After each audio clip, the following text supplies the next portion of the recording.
മക്കളെ, അപ്പോൾ നമ്മളുടെ എക്സാമിന് നമുക്ക് ഇമ്പോർട്ടൻ്റ് ആയിട്ടുള്ള കുറച്ച് ക്വസ്റ്റ്യൻസ് ആണ് മിസ് ചെയ്യാൻ പോകുന്നത്. ഈ ഒരു ക്വസ്റ്റ്യൻസ് നമ്മുടെ 9ാം ക്ലാസ്സിലെ ബയോളജിയിലെ സെക്കൻഡ് ചാപ്റ്റർ ആയിട്ടുള്ള നമ്മുടെ ഡൈജഷൻ ആൻഡ് ട്രാൻസ്പോർട്ടേഷൻ എന്ന് പറയുന്ന ചാപ്റ്ററിലെ ക്വസ്റ്റ്യൻസ് ആണ്. അപ്പോൾ എന്തുകൊണ്ടാണ് മിസ് ഇത് ഇമ്പോർട്ടൻ്റ് എന്ന് പറയാൻ കാരണം എന്ന് വെച്ച് കഴിഞ്ഞാൽ നിങ്ങൾക്ക് തന്നെ അറിയാം, നമ്മുടെ ഗവൺമെൻറ് നിങ്ങളുടെ എക്സാമിന് മുന്നേ ആയിട്ട് ഒരു സാമ്പിൾ പേപ്പർ അല്ലെങ്കിൽ ഒരു മോഡൽ ക്വസ്റ്റ്യൻ പേപ്പർ റിലീസ് ചെയ്തിട്ടുണ്ട്. അപ്പോൾ ആ മോഡൽ ക്വസ്റ്റ്യൻ പേപ്പർ ബേസ് ചെയ്തിട്ടുള്ള ആ ഒരു പാറ്റേൺ ഓഫ് ക്വസ്റ്റ്യൻസ് അല്ലെങ്കിൽ ആ ക്വസ്റ്റ്യൻസ് ആണ് നമ്മളിന്ന് ചെയ്യാൻ പോകുന്നത്. ഓക്കെ, അപ്പം ഈ ഒരു പാറ്റേണിലായിരിക്കും നിങ്ങളുടെ എക്സാമിന് നിങ്ങൾക്ക് ക്വസ്റ്റ്യൻ വരുന്നത്. അപ്പോൾ ഈ ഒരു വീഡിയോ കംപ്ലീറ്റ് ആയിട്ട് കാണാൻ വേണ്ടിയിട്ട് നോക്കാം. ഓക്കെ, അപ്പോൾ നമ്മളുടെ ഫസ്റ്റ് ക്വസ്റ്റ്യൻ ഇതാണ്. നോക്കിക്കേ, the liver plays major role in the digestion even though it does not produce any enzymes. അതായത് നമ്മുടെ കരള് പ്രത്യേകിച്ച് ഒരു എൻസൈമുകൾ ഉണ്ടാക്കുന്നില്ല, പക്ഷേ ദഹനത്തിൽ കരളിന് ഇമ്പോർട്ടൻ്റ് റോളാണ് ഉള്ളത്. എന്തുകൊണ്ടാണെന്നാണ് നമ്മളോട് ചോദിച്ചിരിക്കുന്നത്. അതിൽ 3 ഓപ്ഷൻസ് നമുക്ക് തന്നിട്ടുണ്ട്. അതിൽ ഏതാണ് ശരിയായിട്ടുള്ള ഓപ്ഷൻസ് എന്നുള്ളത് നമ്മൾ സെലക്ട് ചെയ്യണം. നമുക്ക് 1 മാർക്കിന്റെ ക്വസ്റ്റ്യൻ ആണിത്. ഓക്കെ, അപ്പോൾ ആദ്യം ലിവർ പ്രൊഡ്യൂസസ് ബൈൽ. ശരിയാണല്ലോ, നമ്മുടെ കരളാണ് പിത്തരസം ഉൽപ്പാദിപ്പിക്കുന്നത്. Which helps break down of fat into smaller molecules. അത് എന്ത് ചെയ്യുന്നുണ്ട്?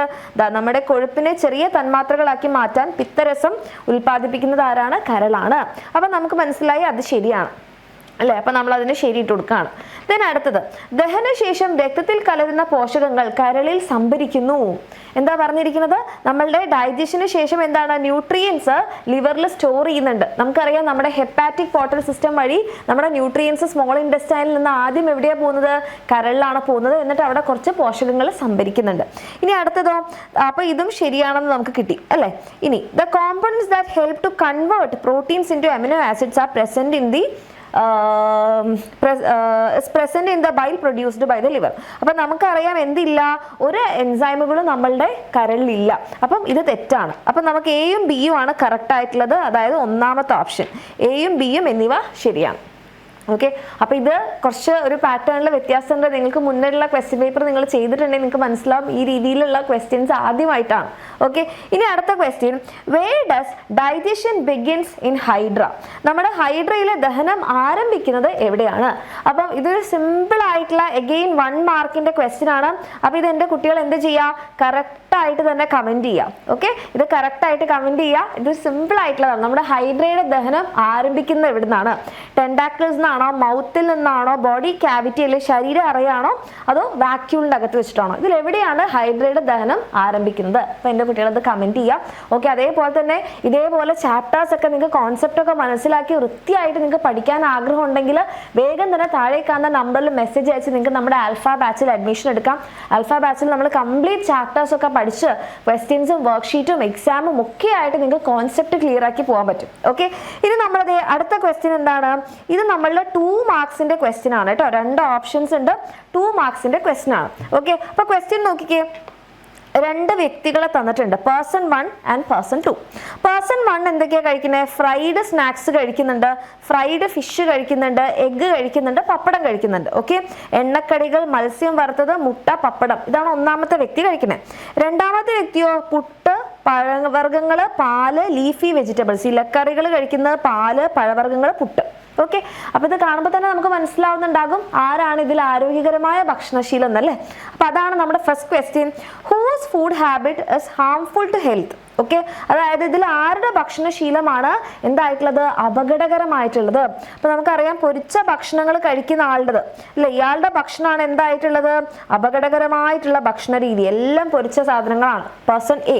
ഇനി relate your findings with any 3 diseases that affect the circulatory system and explain them. അപ്പം നമ്മുടെ ഈ കണ്ടെത്തലിനെ നമ്മളുടെ രക്തപര്യന വ്യവസ്ഥയുമായിട്ട് ബന്ധപ്പെട്ടുള്ള അസുഖങ്ങളുമായിട്ട് ബന്ധിപ്പിച്ച് പറയാനാണ് പറഞ്ഞിരിക്കുന്നത്. അപ്പം നമ്മുടെ ടെക്സ്റ്റ് ബുക്കിൽ ആ സർക്കുലേഷൻ എന്ന് പറയുന്ന ഭാഗത്ത് നമ്മുടെ ഹൃദയത്തിനെ സംബന്ധിച്ചിട്ട് നമുക്കൊരു ബോക്സ് തന്നില്ലേ, അവിടെ നിന്നാണ് നിങ്ങൾ ഈ ക്വസ്റ്റ്യൻ ആൻസർ ചെയ്തത്. അപ്പം നമുക്കിതിൽ എന്തൊക്കെ വരാൻ ചാൻസ് ഉണ്ട്? അമിതമായിട്ട് എണ്ണക്കടികൾ അല്ലെങ്കിൽ പൊരിച്ച സാധനങ്ങൾ കഴിക്കുന്നവർക്ക് ഹൈപ്പർ ടെൻഷൻ അല്ലെങ്കിൽ അമിത രക്തസമ്മർദ്ദം ഉണ്ടാവാൻ ചാൻസ് ഉണ്ട് അല്ലേ. നമ്മുടെ എന്താണ് രക്തസമ്മർദ്ദം അല്ലെങ്കിൽ ബ്ലഡ് പ്രഷർ കൂടുന്ന അവസ്ഥയാണ്. കാരണം കൊഴുപ്പ് അവിടെ പോയിട്ട് അടിഞ്ഞുകൂടിയിട്ട്. ദെൻ നമുക്ക് എത്തിറോസ്ക്ലീറോസിസ് വരാൻ ചാൻസ് ഉണ്ട്. എത്തിറോസ്ക്ലീറോസിസ് എന്ന് പറഞ്ഞാൽ എന്താ? നമ്മുടെ ധമനി ഭിത്തികളിൽ ഭിത്തികളിൽ ഫാറ്റ് അടിഞ്ഞുകൂടുന്ന അവസ്ഥയാണ് എതെറോസ്ക്ലെറോസിസ്. പിന്നെ കൊറോണറി ത്രോംബോസിസ്, ഇങ്ങനെ ധമനി ഭിത്തികളിൽ കൊഴുപ്പ് അടിഞ്ഞുകൂടി കഴിഞ്ഞാൽ എന്ത് ചെയ്യും? ബ്ലഡ് വെസൽസ് പൊട്ടും അല്ലെ, ബ്ലഡ് വെസൽസ് പൊട്ടും, അല്ലെങ്കിൽ അവിടെ ബ്ലഡ് ക്ലോട്ട് ഉണ്ടാകും. അങ്ങനെ ബ്ലഡ് ക്ലോട്ട് ഉണ്ടാകുന്നതിനെയാണ് നമ്മൾ കൊറോണറി ത്രോംബോസിസ് എന്ന് പറയാം. രക്തം കട്ട പിടിക്കും. പിന്നെ അത് ഹാർട്ട് അറ്റാക്കിന് കാരണമാകാം. ഇത് ബ്രെയിനിലേക്ക് പോകുന്ന ബ്ലഡ് വെസൽ ആണെങ്കിൽ നമുക്ക് സ്ട്രോക്ക് അല്ലെങ്കിൽ പക്ഷാഘാതം വരെ ഉണ്ടാവാൻ ചാൻസ് ഉണ്ട്. ഓക്കെ, അപ്പം ഇതേപോലത്തെ 3 അസുഖങ്ങളും അതിനുള്ള കാരണം അല്ലെങ്കിൽ അത് എന്താണെന്നാണ് എക്സ്പ്ലെയിൻ ചെയ്യാൻ പറഞ്ഞത്. അപ്പോൾ ഓരോന്നിനും ഹാഫ് മാർക്കാണ്. അപ്പോൾ അതിനനുസരിച്ച് നിങ്ങൾ എഴുതിയാൽ മതി. ഇതിനും ഹാഫ്, അങ്ങനെ 2 മാർക്സ് ആണ് നമുക്ക് ഈ ക്വസ്റ്റ്യൻ വരുന്നത്. ഓക്കെ, ഇനി നമ്മൾ അടുത്ത ക്വസ്റ്റ്യൻ എന്താ നോക്കിക്കേ മക്കളെ. ഇവിടെ നമ്മൾ ടെക്സ്റ്റ് ബുക്കിലുള്ള പിക്ചറാണ് തന്നിരിക്കുന്നത്. ഈ പിക്ചർ മിസ് ക്ലാസ് എടുക്കുമ്പോൾ തന്നെ പറഞ്ഞിട്ടുണ്ടായിരുന്നു, വളരെ ഇമ്പോർട്ടൻ്റ് ആയിട്ടുള്ള ഡയഗ്രാം ആണ് കേട്ടോ. ഇതിന്റെ കൂടെ വേറൊരു ഡയഗ്രാം കൂടി ഉണ്ട്, അതും ഇമ്പോർട്ടൻ്റ് ആണ്, കഴിഞ്ഞ തവണ ചോദിച്ചിട്ടുണ്ടായിരുന്നു. ഇനി observe the illustration and answer the question. അപ്പോൾ ചിത്രീകരണം നോക്കിയിട്ട് ചോദ്യങ്ങൾക്ക് ഉത്തരം കൊടുക്കാം. അപ്പോൾ ആദ്യം എന്താ? Identify the digestive process indicated. ഏതാണ്? ഇപ്പോൾ ഇവിടെ നിങ്ങൾക്ക് കാണാം ഒരു വേവി ലൈക്ക് മൂവ്മെന്റ് ആണ് അല്ലേ. ഈ വേവി ലൈക്ക് മൂവ്മെന്റിനെയാണ് നമ്മൾ എന്ത് പറയാ? പെരിസ്റ്റാൾസിസ് എന്ന് പറയാം. Which part of the digestive system ഈ പ്രോസസ് നടക്കുന്നത് എവിടെ വെച്ചിട്ടാ? എവിടെയാണ്?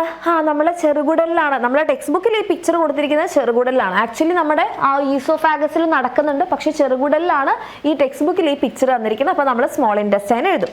How does this process help in the mechanical digestion? നമ്മുടെ യാന്ത്രിക ദഹനത്തെ ഈ ഒരു പ്രോസസ്സ് എങ്ങനെയാണ് സഹായിക്കുന്നത്?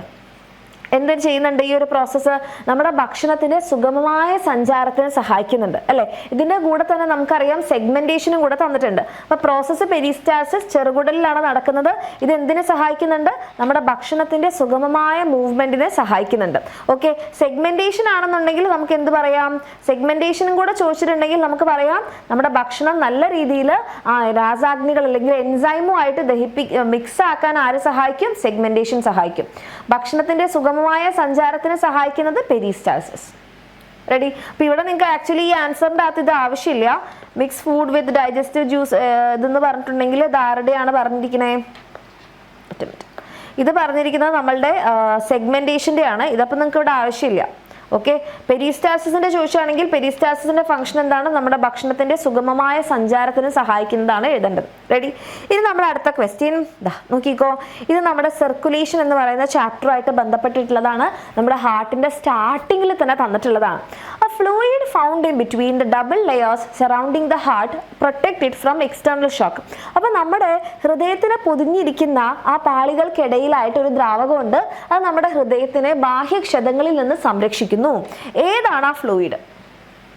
ഏതാണ്? അപ്പൊ ആ ലെയർ ആലോചിച്ചാൽ തന്നെ നിങ്ങൾക്ക് ആ ഫ്ലൂയിഡ് കിട്ടും. ആ ലെയർ ആണ് നമ്മുടെ പെരികാർഡിയം അല്ലെ പെരികാർഡിയൽ മെംബ്രെയിൻ. അപ്പൊ അതിനിടയിലുള്ള ഫ്ലൂയിഡ് പെരികാർഡിയൽ ഫ്ലൂയിഡ് അല്ലെ പെരികാർഡിയൽ ദ്രവം എന്ന് പറയാം. ഇനിയോ റൈറ്റ് അനദർ ഫംഗ്ഷൻ. അപ്പോൾ ഒരു ഫംഗ്ഷൻ ഇവർ ഓൾറെഡി പറഞ്ഞു, നമ്മുടെ ഹൃദയത്തിന് എന്ത് ചെയ്യുന്നുണ്ട്? ബാഹ്യക്ഷതങ്ങളിൽ നിന്ന് സംരക്ഷിക്കുന്നു. അതാണ് ഒരു ഫംഗ്ഷൻ.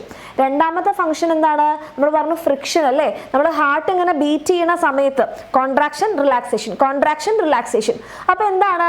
ആ 2 ലെയേഴ്സിന്റെ ഇടയിൽ ഒരു ഫ്രിക്ഷൻ അല്ലെങ്കിൽ ഒരു ഘർഷണം ഉണ്ടാവാൻ ചാൻസ് ഉണ്ട്. അപ്പൊ ആ ഒരു ഫ്രിക്ഷൻ കുറയ്ക്കുക എന്നുള്ളതാണ് ആരുടെ ഫംഗ്ഷൻ? ഈ ഒരു ഫ്ലൂയിഡിന്റെ ഫംഗ്ഷൻ. അപ്പൊ പെരികാർഡിയൽ ഫ്ലൂയിഡ് എന്ന് എഴുതിയാൽ നിങ്ങൾക്ക് 1 മാർക്ക് കിട്ടും. ഓക്കെ, ഇവിടെ എൻ്റെ കുട്ടിക്ക് എത്ര മാർക്ക് കിട്ടി? 1 മാർക്ക് കിട്ടി. അതേപോലെ ഇവിടെ നിങ്ങൾക്ക് 1 മാർക്ക് കിട്ടി. ടോട്ടൽ 2 മാർക്സിന്റെ ക്വസ്റ്റ്യൻ ആണ്. ഇനി അടുത്ത question, digestion process same in both hydra and amoeba. അപ്പോൾ ഹൈഡ്രയുടെ അമീബയുടെ സെക്ഷൻ ഇമ്പോർട്ടൻ്റ് ആണ്. ഇപ്പോൾ രണ്ടാമത്തെ ക്വസ്റ്റ്യൻ ആണ് അവിടെ നിന്ന് വന്നിട്ടുള്ളത്. ഇതൊരു കുട്ടിയുടെ അഭിപ്രായമാണ്. ഹൈഡ്രയിലും അമീബയിലും ദഹന പ്രക്രിയ ഒരുപോലെയാണ്. അധ്യാപികയുടെ ചോദ്യത്തിന് ഒരു കുട്ടി നൽകിയ മറുപടിയാണിത്. കുട്ടിയുടെ മറുപടി വിലയിരുത്തി നിങ്ങളുടെ അഭിപ്രായം രേഖപ്പെടുത്തുക. ആണോ? ഇല്ല അല്ലേ? കാരണം അമീബ ഏകകോശ ജീവിയാണ്, യൂണിസെല്ലുലാർ ഓർഗാനിസം ആണ്. ഹൈഡ്ര മൾട്ടി സെല്ലുലാർ ആണ്. ഇനി അമീബ എന്താ ചെയ്യുന്നത്? അമീബയുടെ സ്യൂഡോപോഡിയാണ് ഉപയോഗിക്കുന്നത്. ഹൈഡ്ര ഉപയോഗിക്കുന്നത് ടെൻഡാക്കിളാണ്. അമീബയുടെ ഭക്ഷണത്തിന്റെ ദഹനം കോശത്തിനകത്ത് വിത്തിൻ ദ സെല്ലാണ്. ഹൈഡ്രയുടേത് നമ്മൾ കോശത്തിന് പുറത്തും നടക്കുന്നുണ്ട്, കോശത്തിനകത്തും നടക്കുന്നുണ്ട്. കോശത്തിന് പുറത്തും അകത്തും നടക്കുന്നുണ്ട്. പിന്നെ നമ്മളുടെ ഇവർ വേസ്റ്റ് പുറന്തള്ളുന്നത് അമീബേനെ നോക്കുകയാണെങ്കിൽ ബോഡി സർഫേസിലൂടെയാണ്, ഹൈഡ്ര വായയിലൂടെയാണ്.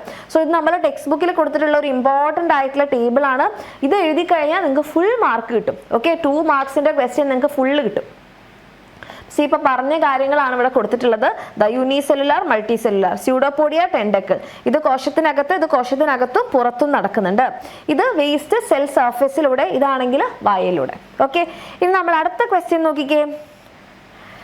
ഇവിടെ ആരൊക്കെ തന്നിട്ടുണ്ട്? രക്തം, ടിഷ്യൂ ഫ്ലൂയിഡ്, പിന്നെ ലിംഫ് തന്നിട്ടുണ്ട്. അപ്പൊ നമ്മുടെ ചോദ്യം, how is C formed from B? അപ്പൊ സി എന്ന് പറഞ്ഞാൽ ലിംഫാണ്. സി എങ്ങനെയാണ് ബിയിൽ നിന്ന് ഫോം ചെയ്യുന്നത്? അതായത് ലിംഫിൽ, ടിഷ്യൂ ഫ്ലൂയിഡിൽ നിന്ന് എങ്ങനെയാണ് സി ഫോം ചെയ്യുന്നത്? അപ്പൊ നമുക്കറിയാവുന്ന ഒരു കാര്യം എന്താ, നമ്മുടെ ആർട്ടറി അല്ലെങ്കിൽ ധമനി ഇങ്ങനെ രക്തം കൊണ്ടുവന്നു കാപ്പിലറീസിലേക്ക് കൊടുത്തു. ഈ കാപ്പിലറീസും സെൽസും തമ്മിൽ എന്ത് ചെയ്യും? ടിഷ്യൂ ഫ്ലൂയിഡ് ഒക്കെ ഫോം ചെയ്ത് ന്യൂട്രിയൻസ് എക്സ്ചേഞ്ച് നടക്കും. ഈ ടിഷ്യൂ ഫ്ലൂയിഡിന്റെ കുറച്ച് ഭാഗം ഉള്ളിലേക്ക് തന്നെ കയറും. പക്ഷേ ഒരു portion, one part of tissue fluid എങ്ങോട്ടേക്കാ കയറുക? ലിംഫാറ്റിക് കാപ്പിലറിയിലേക്കാണ് കയറുക, അല്ലേ? അങ്ങനെ കയറി കഴിഞ്ഞാൽ that is known as lymph.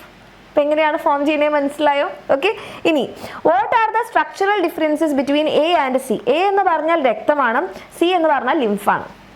Simple. ബ്ലഡിന്റെ അകത്ത് എന്തൊക്കെയുണ്ട്? പ്രോട്ടീൻസ് ഉണ്ട്, പിന്നെ രക്തകോശങ്ങളുണ്ട്, RBC, WBC, പ്ലേറ്റ്ലെറ്റ്സ്. പക്ഷെ ലിംഫിന്റെ അകത്ത് വെറും ലിംഫോസൈറ്റ്സ്, അതായത് WBC മാത്രമേ ഉള്ളൂ, ശ്വേതരക്താണുക്കൾ മാത്രമേ ഉള്ളൂ. ബ്ലഡിന്റെ അകത്ത് പ്ലാസ്മ പ്രോട്ടീനുകൾ, നമ്മൾ തുടക്കത്തിൽ തന്നെ പഠിച്ചു അല്ലേ, പ്ലാസ്മ പ്രോട്ടീനുകൾ ഉണ്ട്, അത് ലിംഫിലില്ല. ആൻഡ് ബ്ലഡിന് കളർ ഉണ്ട്, കാരണം ഹീമോഗ്ലോബിൻ ഉണ്ട്. ലിംഫ് കളർലെസ് ആണ്, കാരണം ഹീമോഗ്ലോബിൻ ഇല്ല. സോ അതാണ് നമ്മൾ എഴുതേണ്ടത്. ആദ്യം തന്നെ എങ്ങനെയാണ് നമ്മുടെ ലിംഫ് ടിഷ്യൂ ഫ്ലൂയിഡിൽ നിന്ന് ഫോം ചെയ്യുന്നത്? After the exchange of nutrients, one part of the tissue fluid enters into the lymphatic capillary. ഒരു ഭാഗം ലിംഫാറ്റിക് കാപ്പിലറിയിലേക്ക് കയറും, അതിനെയാണ് നമ്മൾ ലിംഫ് എന്ന് പറയുന്നത്. പദാർത്ഥ സംവഹനത്തിന് ശേഷം ടിഷ്യൂ ദ്രവത്തിന്റെ ഒരു ഭാഗം ലിംഫാറ്റിക് ലോമികയിലേക്ക് കയറുന്നു, അതിനെ ലിംഫ് എന്ന് പറയുന്നു. ഇനി ഇതിന്റെ കമ്പാരിസൺ ചോദിച്ചാലോ, ഇതിനകത്ത് രക്തകോശങ്ങളുണ്ട്, ഇതിനകത്ത് ഓൺലി WBC, ശ്വേതരക്താണുക്കൾ മാത്രം. ഇതിനകത്ത് പ്ലാസ്മ പ്രോട്ടീൻസ് ഉണ്ട്, ഇവിടെ പ്ലാസ്മ പ്രോട്ടീൻസ് ഇല്ല, കാരണം ടിഷ്യൂ ഫ്ലൂയിഡിന്റെ അകത്ത് അതില്ല. പിന്നെ എങ്ങനെയാണ് ലിംഫിൽ ഉണ്ടാവാം? കാരണം ലിംഫ് ഫോം ചെയ്യുന്ന ടിഷ്യൂ ഫ്ലൂയിഡിൽ നിന്നാണ്. ഇവിടെ ഹീമോഗ്ലോബിൻ ഉണ്ട്, ഇവിടെ ഹീമോഗ്ലോബിൻ ഇല്ല. ഓക്കെ, ഇനി നമ്മുടെ അടുത്ത ക്വസ്റ്റ്യൻ, നമ്മുടെ പല്ലാണ്. Redraw the diagram given below and label the parts. ഇവിടെ തന്നിരിക്കുന്ന സാധനങ്ങൾ വെച്ചിട്ട് നമ്മൾ എന്ത് ചെയ്യണം? ലേബിൾ ചെയ്യണം. ഓക്കെ, അപ്പൊ നോക്കിയേ, hard and non living part of the tooth. പല്ലിന്റെ ഏറ്റവും കാഠിന്യമുള്ള ഭാഗം നിർജീവവുമാണ്, ജീവനില്ല. അപ്പൊ തന്നെ നമുക്ക് മനസ്സിലാവും ഇതാണല്ലേ, ഏറ്റവും പുറമേ കാണുന്ന ഇനാമൽ ആണ്. ഓക്കെ, പിന്നെ connected tissue containing calcium. Calcium അടങ്ങിയ കണക്റ്റഡ് ടിഷ്യൂ ആണ് പല്ലിനെ മോണയുടെ അകത്ത് ഉറപ്പിച്ച് നിർത്തുന്നത്. അതാണ് ഏത്? നമ്മളുടെ സിമെന്റം. അപ്പൊ നമ്മളിത് വരയ്ക്കുന്നു അല്ലെ, ഒരു ഡയഗ്രത്തിന് എപ്പോഴും പേര് കൊടുക്കണേ, ടൂത്ത്. ഓക്കെ, ക്ലിയർ അല്ലേ? സിമ്പിൾ ആയിട്ട് നമുക്ക് 2 മാർക്ക് കിട്ടാവുന്ന ഒരു ക്വസ്റ്റ്യൻ ആണ്. റെഡി? ഇനി അടുത്ത ക്വസ്റ്റ്യൻ വേറെ ഒന്നുമില്ലല്ലോ. യെസ്, റീഡ്രോ ചെയ്യാനാണ്. അപ്പോൾ ഇത് 3 മാർക്കിന്റെ ക്വസ്റ്റ്യൻ ആണ് കേട്ടോ. 3 മാർക്കിന്റെ ക്വസ്റ്റ്യൻ ആണ്. ഇതിന് 1 മാർക്ക്, ഇത് 1 മാർക്ക്, ഡയഗ്രാം വരയ്ക്കുന്നതിന് 1 മാർക്ക്, അങ്ങനെ 3 മാർക്സ് സിമ്പിൾ ആയിട്ട് കിട്ടാവുന്ന ഒരു ക്വസ്റ്റ്യൻ ആണ്. അപ്പോൾ ഒരു കാരണവശാലും ഇങ്ങനത്തെ ക്വസ്റ്റ്യൻസ് വന്നാൽ തെറ്റിക്കരുത്. ആൻഡ് നമ്മുടെ ലാസ്റ്റ് ക്വസ്റ്റ്യനിലേക്കാണ് നമ്മൾ പോകാൻ പോകുന്നത്. ഇവിടെ എഗെയിൻ നമ്മുടെ ടെക്സ്റ്റ് ബുക്കിൽ തന്നിട്ടുള്ള ഒരു ഡയഗ്രാം ആണ് തന്നിരിക്കുന്നത്. നോക്കിക്കേ, identify the parts labelled A and B. A എന്നും B എന്നും അടയാളപ്പെടുത്തിയ ഭാഗങ്ങൾ. ഇത് വരയ്ക്കൊന്നും വേണ്ട, ജസ്റ്റ് ഭാഗങ്ങൾ അടയാളപ്പെടുത്തിയാൽ മതി. നോക്കിക്കേ മക്കളെ, ഇത് നമ്മുടെ രക്തക്കുഴലുകളാണല്ലേ. അപ്പൊ നമ്മൾ എന്ത് പറയും? ഇത് നമ്മുടെ ബ്ലഡ് കാപ്പിലറീസ് ആണ്. ആൻഡ് ഇത് ഏതാ? നടുവിലൂടെ പോകുന്നൊരു സാധനം, നടുവിലൂടെ പോകുന്നൊരു സാധനം, ഇതാണ് നമ്മുടെ ലാക്ടിയൽ അല്ലേ. ഇനി നമ്മളോട് അടുത്ത് ചോദിച്ചിരിക്കുന്നത് എന്താ? Write the name of the simple nutrients that is absorbed into each parts. എയിലേക്കും ബിയിലേക്കും ആഗിരണം ചെയ്യുന്നത് നമുക്കറിയാം. ലാക്ടിയലിലേക്ക് പോകുന്നത് ഫാറ്റി ആസിഡും ഗ്ലിസറോളും ആണ്. ബ്ലഡ് കാപ്പിലറീസിലേക്കാണ് glucose, galactose, fructose, amino acid. Just ഇത്ര എഴുതി കഴിഞ്ഞാൽ എൻ്റെ കുട്ടികൾക്ക് എത്ര മാർക്സ് കിട്ടും? 3 മാർക്സ് കിട്ടും. ഇതിനൊരു മാർക്ക്, ഇതിനൊരു മാർക്ക്, ഇതിനൊരു മാർക്ക്. അല്ലെങ്കിൽ ഇത് ചിലപ്പോൾ ഇങ്ങനെ ആവാം, ഹാഫ് ഹാഫ്. ഇതിൻ്റെ ചിലപ്പോൾ ഡിസ്ട്രിബ്യൂഷൻ ഇത് ഹാഫ്, ഇത് ഹാഫ്, ഇതിനൊരു മാർക്ക്, ഇതിനൊരു മാർക്ക്, അങ്ങനെ ആവാം. റെഡി?